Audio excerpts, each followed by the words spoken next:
ॐ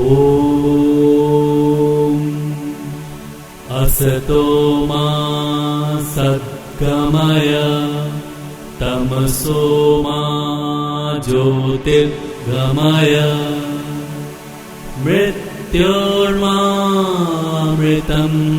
गमय। अंधकार का अपना कोई अस्तित्व नहीं होता।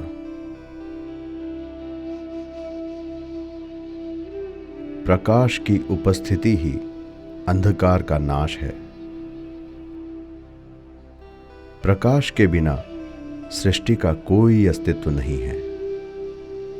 सृष्टि प्रकाश की ही उपज है।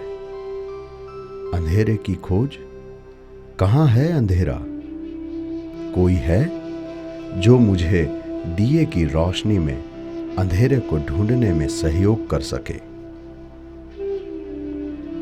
लो, मैं हूं, लेकिन अब अंधकार कहाँ है?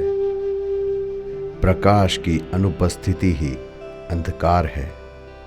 आओ तिमिर भगाएं, दिया जलाएं। उदयपुर इतिहास।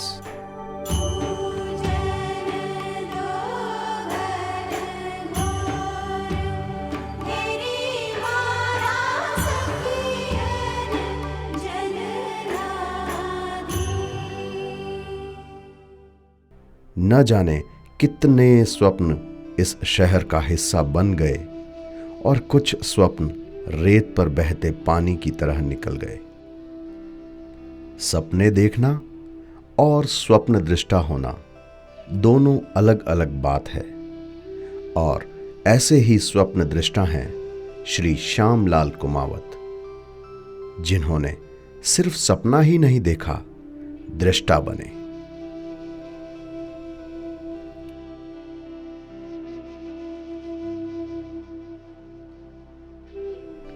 सन 1933 2 अक्टूबर के दिन श्री हेमराज जी कुमावत के घर पुत्र रत्न का जन्म हुआ और नाम दिया श्याम। 1953 कश्मीर आंदोलन और साथ साथ पढ़ाई और परिवार को चलाने की जिम्मेदारी, ऐसे में समाज को नेतृत्व देने की पहल। देश हमें देता है सब कुछ, हम भी तो कुछ देना सीखें। इसी राष्ट्रीय दृष्टिकोण से राजनीति क्षेत्र में भी शुरुआत की, लेकिन राजनीति उनका लक्ष्य नहीं था। मैं शिक्षक, शिक्षा मेरा लक्ष्य है, संस्कार मेरे ध्येय हैं, बस यही भाव। कंवरपदा स्कूल में और शिक्षा भवन में शिक्षक का कार्य करते हुए समाज का कार्य भी करते रहे। 1965 में 6 महीने की जेल के बाद नए संकल्प लेकर कार्य में जुटे। 1966 आलोक की स्थापना का विचार मन में आया। 1967 में साकार हुआ। दृढ़ निश्चय, सतत श्रम और समाज के सहयोग से 29 जून को तत्कालीन उदयपुर विश्वविद्यालय के कुलपति डॉक्टर महाजनी और महंत श्री मुरली मनोहर शरण जी शास्त्री के आशीर्वाद से मां सरस्वती के पूजन के साथ आलोक का शुभ आरंभ हुआ और पहले ही साल 180 छात्रों ने प्रवेश के साथ शुरुआत की। आलोक के संघर्ष काल का बयान शब्दों में संभव नहीं है। धुन के धनी, लगन के पक्के और श्रम के प्रति गहरी आस्था ने आलोक को नई ऊंचाइयां प्रदान की। 1970 नगर विकास प्रन्यास से भूमि लेकर आलोक हिरणमंगरी के भवन का निर्माण शुरू हुआ। नगर में अंग्रेजी माध्यम के श्रेष्ठ विकल्प के रूप में आलोक अपनी पहचान बनाने लगा था।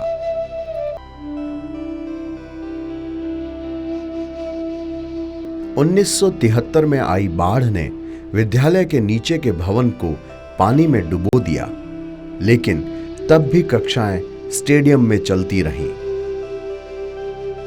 1976 आलोक हिरणमंगरी की स्थापना हुई और धीरे धीरे एक विशाल पहाड़ी को काटकर कक्षा कक्ष इत्यादि का निर्माण हुआ। 1984 श्रद्धेय आचार्य जी को शिक्षा के क्षेत्र में सर्वोच्च राष्ट्रीय पुरस्कार तत्कालीन राष्ट्रपति ज्ञानी जैल सिंह जी के द्वारा प्रदान किया गया। 1992 आलोक का एक और महत्वपूर्ण पड़ाव, श्री प्रदीप कुमावत को आलोक संस्थान के प्रशासक के रूप में पदोन्नत किया गया। 1993 सुश्री अरुणा मेहता को आलोक हिरणमंगरी की प्राचार्य के पद पर पदोन्नत कर महत्वपूर्ण जिम्मेदारी सौंपी गई।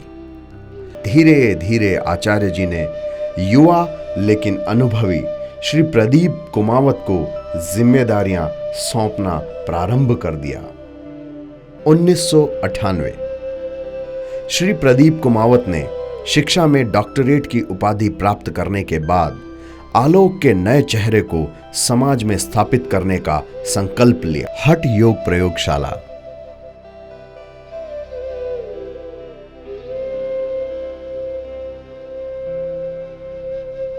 कंप्यूटर शिक्षा, ई क्लासरूम, तरणताल, डिजिटल ऑडियो और वीडियो लैब जैसे अनेकों आयाम उनके नेतृत्व में स्थापित हुए। आलोक की नव वर्ष समारोह की पहल सारे देश में स्थापित हुई। महामहिम राज्यपाल राजस्थान ने 26 जनवरी को राज्य स्तरीय समारोह में उन्हें राज्य स्तरीय पुरस्कार देकर सम्मानित किया। पाठ्यक्रम आधारित श्री कुमावत की इन फिल्मों ने आलोक को अंतर्राष्ट्रीय मंच पर भी सम्मान दिलाया है। ये कल कल छल छल बहते क्या कहते गंगे,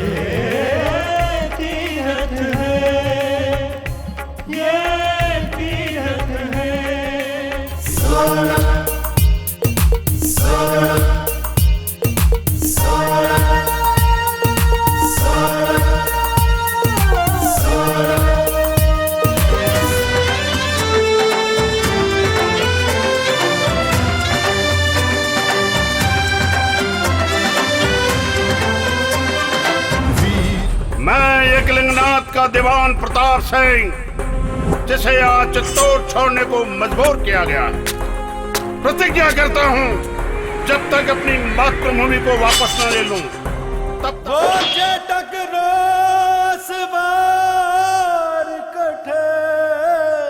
सन 2001 आलोक के इस गौरवमयी इतिहास का एक और स्वर्णिम पृष्ठ, आलोक राजसमंद की स्थापना। सन 2005 भारत के उपराष्ट्रपति महामहिम भैरव सिंह जी शेखावत ने आलोक के आदर्श स्वामी विवेकानंद की मूर्ति का अनावरण करते हुए आलोक की भूरी भूरी प्रशंसा की। आलोक अपने पंख फैलाकर अब कई स्थानों पर अपनी शाखाएं प्रारंभ करने को तत्पर है। आलोक एक अंतहीन यात्रा है। आलोक एक दर्शन है। आलोक सर्वत्र है। अंधकार है तो आलोक भी रहेगा, और प्रकाश है तो तमस पर प्रकाश की विजय का पर्व सदैव आलोकित होता रहेगा।